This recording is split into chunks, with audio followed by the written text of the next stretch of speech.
मैं अनुभव Mishra कासमोस defence academy से मध्यकालीन भारत का इतिहास मोहम्मद बिन कासिम का दूसरा भाग लेकर आपके सामने प्रस्तुत हूँ। राजा दाहिर ने नेउन की रक्षा का दायित्व एक पुरोहित को सौंपकर अपने बेटे जय सिंह को ब्राह्मणाबाद बुला लिया। नेउन में बौद्धों की संख्या अधिक होने के कारण क्योंकि बौद्ध जो हुआ करते थे शांत प्रिय हुआ करते थे, इसलिए कासिम का बिना युद्ध किए ही नेउन पर अधिकार हो गया। नेउन के दुर्ग पर अधिकार हो गया। सहवान विजय, दूसरा पॉइंट है सहवान विजय सिविस्तान का शासक मजारा बिना युद्ध किए ही भाग गया। सहवान का शासक मजारा बिना युद्ध किए ही भाग गया। शीशम के जाटों पर विजय, मोहम्मद बिन कासिम द्वारा शीशम के जाटों पर विजय मजारा को यहीं मार डाला गया तथा जाटों ने डर के कारण अधीनता स्वीकार कर ली। फिर आता है राजौर और ब्राह्मणाबाद का युद्ध। राजा दाहिर और कासिम के बीच बहुत भयंकर युद्ध हुआ। इस युद्ध में राजा दाहिर मारा गया। इसके बेटे जय सिंह ने राजौर का दुर्ग अपनी विधवा मां के भरोसे छोड़कर ब्राह्मणाबाद चला गया। इसकी विधवा मां ने जौहर व्रत प्रथा का पालन किया। जौहर व्रत प्रथा का पालन आप लोग सब जानते हैं, अगर नहीं जानते हैं तो मैं बता रहा हूँ। जौहर व्रत प्रथा का पालन होता है कि अपनी स्वयं की रक्षा के लिए जितनी भी राजमहल में महिलाएं या स्त्रियां हुआ करती थीं, वो अपने आप को अग्निकुंड में समा देती थी या समर्पण कर देती थी, अपने आप को अग्नि में समर्पित कर देती थी। ये होता है जौहर व्रत प्रथा।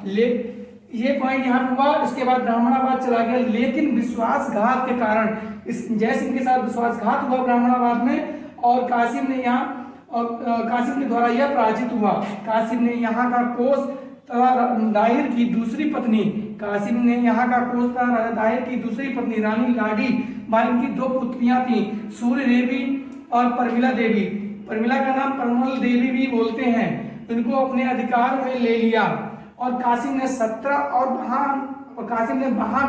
वर्ष तथा उससे कुछ ऊपर के नवयुवकों की संख्या थी 6000 से अधिक व्यक्तियों की हत्या करा दी, क्योंकि वो ये जानता था कि कोई नवयुवक होगा ही नहीं तो वो मेरा मुकाबला नहीं कर पाएगा।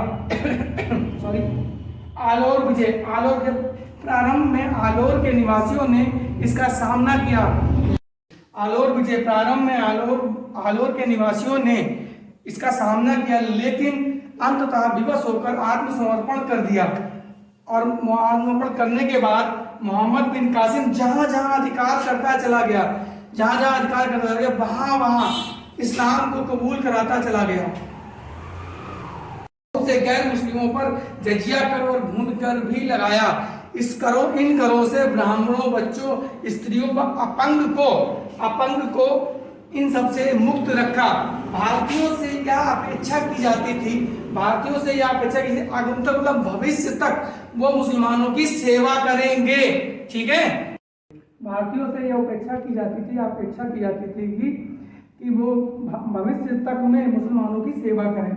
इसमें एक और एक कारण रहा है, इनके पतन का कारण अरबों के पतन का कारण ये रहा है जनता में असंतोष। हिंदुओं की स्थिति जो बहुत ही खराब थी। राजकीय न्यायाधिकरणों का काम हिंदुओं से रुपया ऐंठना, उनका मलाद करने का मतलब धर्म परिवर्तन करना था। यहाँ तक कि जय सिंह ने भी इस्लाम धर्म कबूल किया था कुछ समय के लिए। ठीक है, राजपूतों के उदय ने इन्हें आगे नहीं बढ़ने दिया। राजपूतों के जब उदय हुआ, उन लोगों ने इन पर लगाम लगा दी और इनको जहां के तहां रोक के रखा। ठीक है,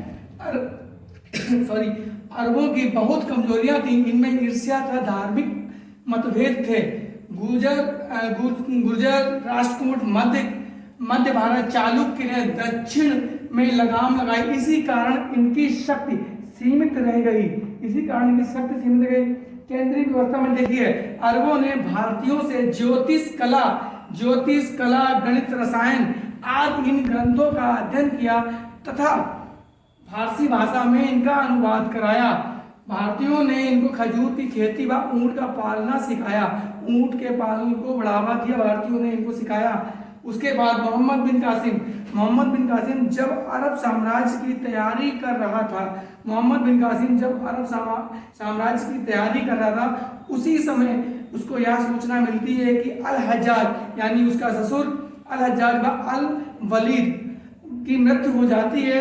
उसके स्थान पर उसका छोटा भाई सुलेमान गद्दी पर बैठता है या अगला खलीफा बनता है। ठीक है, खलीफा बनता है, जिससे अल हज्जाज और उसकी कभी नहीं पटती थी और लड़ाई चलती थी। जितने भी सारे अभियान थे वो सुलेमान ने रुकवा दिए और मोहम्मद बिन कासिम को वापस अरब बुला लिया। ठीक है, वापस अरब बुला लिया। कासिम की मृत्यु 18 जुलाई को हुई। कासिम की मृत्यु 18 जुलाई का यहाँ एक इनकी कहानी कासिम की मतलब मोहम्मद बिन कासिम की मृत्यु का वर्णन या इनकी जीवन परिचय एक चचनामा पुस्तक है, एक चचनामा पुस्तक है, उसमें वर्णन दिया गया है, उसको ध्यान से पढ़िएगा। उसमें यह कहा गया है कि मोहम्मद बिन कासिम को सुलेमान ने जब वापस बुलाया था तो मोहम्मद बिन कासिम वहां का राजा दाहिर का खजाना और उनकी 2 पुत्रियां सूर देवी और परमल देवी को अपने साथ लेकर इनके पास लेके आया, सुलेमान के पास लेके आया। और वह बड़ा खुश था कि जब खलीफा या सुल्तान को जब इन लड़कियों को सौंपेंगे और खजाना देंगे तो जो बादशाह बहुत खुश होगा और मुझे शाबाशी देगा और उचित इनाम देगा। जब इन लड़कियों को इन्होंने सौंपा तो उसने कहा कि जाइए आप ऐसा करिए, घूमिए जाके। जब लड़कियों को सौंपा गया तो सुलेमान बहुत खुश हुआ और जब उनके सैन्य कक्ष में लड़कियों को ले जाया गया तो लड़कियों ने केवल एक बात कही कि बादशाह सलामत, आप जो भी कहें, आपके गुलाम हैं, आप जो चाहें वो कर सकते हैं, लेकिन मेरी एक बात सुन लीजिए। तो सुलेमान ने कहा ठीक बताइए।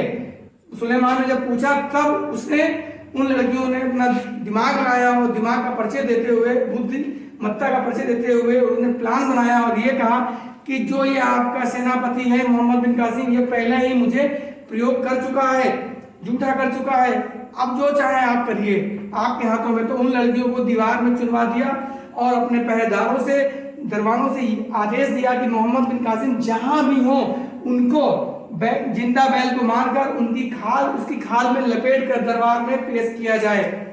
जब मोहम्मद बिन कासिम को दरबार में पेश किया गया, खाल से बाहर निकाला गया, बैल की खाल से बाहर निकाला गया, तो दम घुटने के कारण मोहम्मद बिन कासिम की 18 जुलाई 715 ईस्वी में मृत्यु हो जाती है। यह मृत्यु सबसे भयंकर है।